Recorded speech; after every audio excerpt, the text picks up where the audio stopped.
ஆண்டவர் இந்த வார்த்தையோடு கூட சொல்லுகிறார், நீ ஆசைப்பட்டு வாங்கின ஒரு குருவி, ஒரு பறவை, அதற்கென்று ஒரு கூடை கட்டி அந்த கூட்டுக்குள் அழைத்து, உனக்கு எப்ப அவசியமோ, உனக்கு எப்ப மனசுல பாசம் வருமோ அப்ப அதுக்கு ஆகாரம், அப்ப அதுக்கு அரவணைப்பு.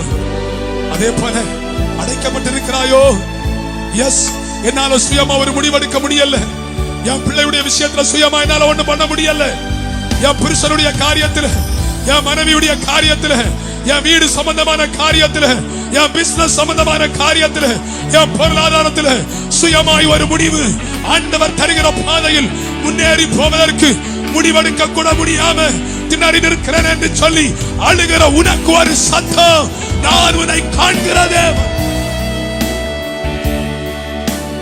முடிவுதானே எடுக்க முடியல, எங்க போனே தெரியல. This is the word of for you. This is the word of God for you.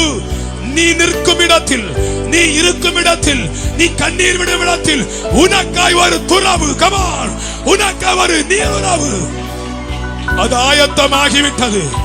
உன் கண்களை ஏறெடுத்து பார்.